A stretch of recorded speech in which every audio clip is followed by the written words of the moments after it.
ការបោះឆ្នោតនៅប្រទេសថៃមានភាពមិនប្រក្រតីគណៈបកខ្លះស្នើសុំរាប់សន្លឹកឆ្នោតឡើងវិញ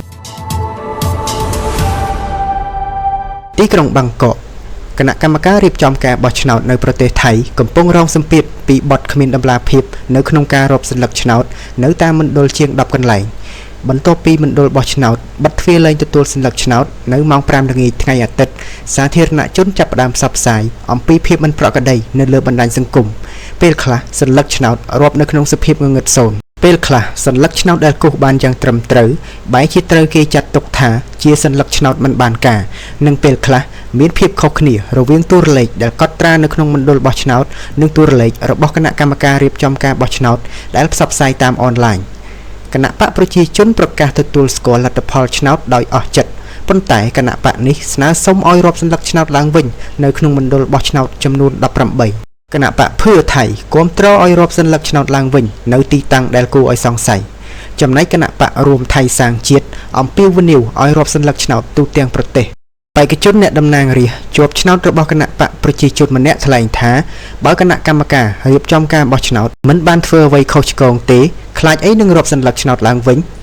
ទោះបីជារាប់ប៉ុន្មានដងក៏ដោយក៏លទ្ធផលចេញមកដូចគ្នាជានិច្ចរហូតមកដល់ពេលនេះសន្លឹកឆ្នោតជិត 95% ត្រូវបានរាប់ចប់សពគ្រប់លទ្ធផលឆ្នោតបង្ហាញថាគណៈបកភូមិใจថៃទទួលបាន193អាសនៈលទ្ធផលនេះមិនទាន់ប្រកាសជាផ្លូវការទេ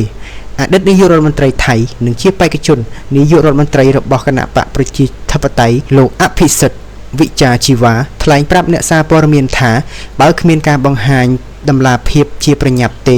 សាធារណជននឹងបាត់បង់ការជឿទុកចិត្តគណៈកម្មការរៀបចំការបោះឆ្នោតថ្លែងថាខ្លួនបានទទួលពាក្យបណ្ដឹងជាផ្លូវការចំនួន113ករណីខ្លួនបានដោះស្រាយបណ្ដឹងទាំងអស់មិនឲ្យខ្វះចន្លោះចំណុចណាមួយទេបើសិនមានភាពមិនប្រក្រតីកើតឡើងនៅមណ្ឌលបោះឆ្នោតណាមួយអ្នកអាចដាក់ពាក្យបណ្ដឹងបានខាងលើនេះជាការអះអាងរបស់អគ្គលេខាធិការរងគណៈកម្មការរៀបចំការបោះឆ្នោតយើងចង់ធានាថាការបោះឆ្នោតលើកនេះប្រព្រឹត្តទៅដោយយុត្តិធម៌បាទបងប្អូនទាំងអស់គ្នាព័ត៌មានដែលបានរៀបរាប់ខាងលើនេះគឺពាក់ព័ន្ធទៅនឹងប្រទេសថៃដែល